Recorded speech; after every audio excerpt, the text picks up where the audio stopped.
Are you having a hard time figuring out what to get Dad for Father's Day? You should check out Row 1 Brand's Vintage Pictorum Gallery. They have America's best sports art. With over 7,200 historic sports prints, you're assured to find something unique for Dad this Father's Day. Instead of a boring old tie, get him a historic baseball photo taken by Henry High Sandom at the historic Polo Grounds Stadium in New York City during the 1894 Temple Cup. Or, if he's an NFL buff, check out the 1963 vintage NFL poster. These are so good looking that you'll be amazed how they turn out. Shop now at sportshistorynetwork.com/row1 and save 15% off your order. Do you have an inquisitive mind when you're watching a ball game? Well, let's talk about that a little bit. In particular, the history of the numbers on the baseball uniform, shall we? The numbers are commonplace now, but it always wasn't that way. Let's find out the history of numbers on the baseball uniform coming up in just a moment.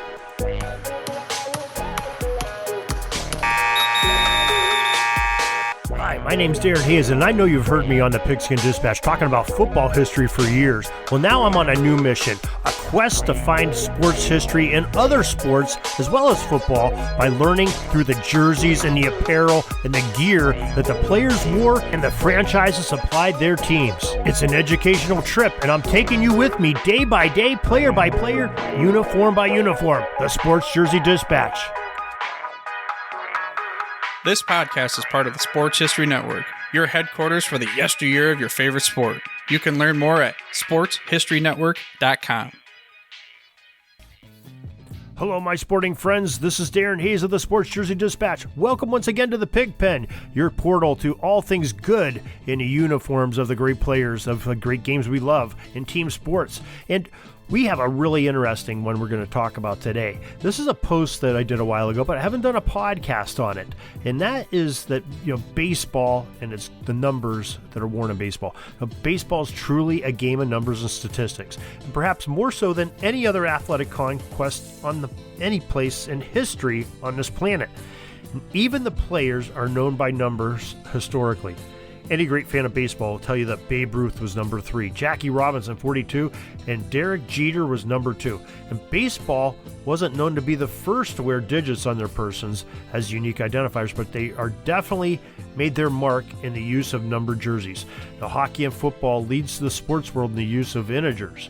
But the history of the baseball uniform numbers is rumored to have started in the 19th century. But no one knows for sure about that, but there's not a lot of evidence to prove it. But the first documented acknowledgement of a player sporting a number in pro baseball is from 1907, according to the Baseball Hall of Fame website. Here's what the Hall of Fame says, and I quote from their website. Alfred Lawson, manager of the Reading, Pennsylvania Red Roses of the Atlantic League, decided to number his club's uniforms. He did so in an effort to help fans identify the players. The plan was a sound one, but it is unknown if the club ever took the field wearing numbered jerseys, unquote. Yeah, the first photographic evidence of a player wearing a number on the diamond came from the 1909, and in particular, a Cuban player, Jose Mendez of the Chicago Daily newspaper. His picture was in there, and Mendez was an integral member of the Cuban Baseball Hall of Fame. He wore the number 12 in a photo in that great shot on the Chicago Daily Times newspaper pages. Now, a hardball milestone was reached on June 16, 1916. The Cleveland Indians became the first major league club to put a number on every baseball team member. The numerals were large enough to see from a distance, but they were not where one would expect to see them. The Cleveland squad had them put on their left sleeves to denote who was who to the fans. The experimentation with jersey numbers lasted only about 2 weeks that year, and the Indians tried it again the following year, but soon abandoned the idea. And the Hall of Fame suggests, though, that scorecards were made then with the players' names associated with their number. And this could have been the genesis of the game day programs that we know today. Now, the St. Louis Cardinals and their manager, Branch Rickey, picked up the practice of numbers on the sleeve due to the urging of a local sports writer, John Sheridan. And the legendary manager described the feeling of the number-wearing years later in 1962 in an interview, according to the Hall of Fame. And they say, quote, "Ridicule followed throughout the country, press-wise and otherwise. More particularly, the players were subjected to field criticism from the stands and especially from opposing players. The effect upon a team was bad, as it busted up the team morale or spirit completely. They didn't want to show themselves on the field. Because of the continuing embarrassment to the players, the numbers were removed." Unquote. The Negro League's Indianapolis ABCs and the San Antonio Bears of the Texas League used numbered sleeves as well. But the Indians were the pioneers in the numbered jerseys, again in 1929, when they became the first to display the numbers on the players' backs. The Cleveland Club beat the defending New York Yankees to punch as their initial game of April of 1929 was canceled due to poor weather, and the Indian fans got their contest in. The player numerals showed that upon their front jerseys for the initial game in 1951 when the International League's Springfield Cubs put the practice into gameplay. Rear side numbers have been used by every club since the 1930s, and the frontal integers have also been displayed by most since the mid-century. The first number that was ever retired in baseball was by the New York Yankees, Lou Gehrig's jersey number 4, on June 19, 1939, after the legendary player had passed away.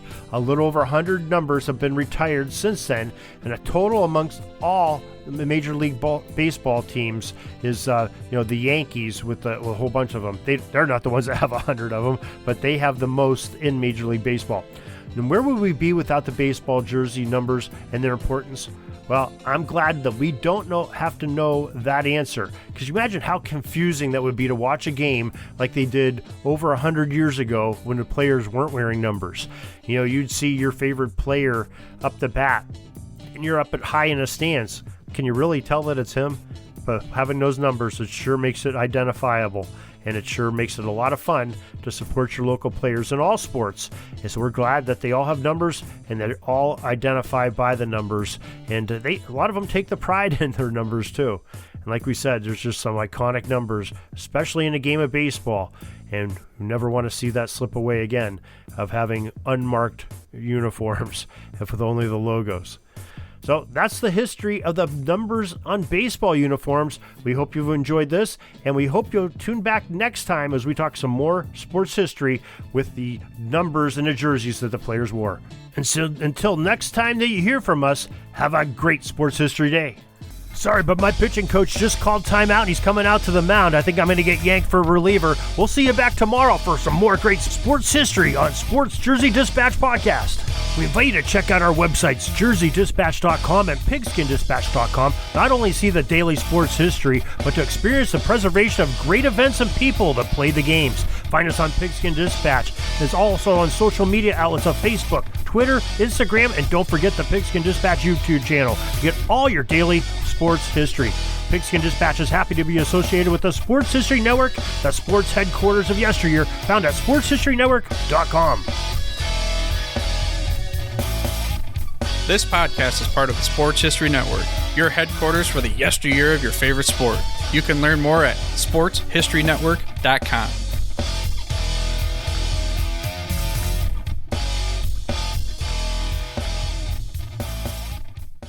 At the Sports History Network, we're all about sports yesteryear, and so we're so pleased to introduce you to Row 1, an online memorabilia gallery and shop that brings your sports history to life anywhere. The Row 1 gallery includes over 5,200 gorgeously reproduced prints of team posters, game program covers, game tickets, advertisements, and more in baseball, pro and college football, pro and college basketball, and more. And any gallery item may be printed in a variety of sizes on wood, metal, canvas, acrylic, or poster paper. And in Row 1 shop, check out the thousands more of unique items with the retro and historical designs dating back to 1876, including t-shirts, long sleeve shirts, phone cases, mugs, blankets, pillows, towels, and even shower curtains. Go to sportshistorynetwork.com, ROW1, for access to the full Row 1 catalog and for gallery prints and gift items, plus get a 15% discount off all prints on the Row 1 Pictorium Gallery with coupon code SHN15. Follow the link on the show notes.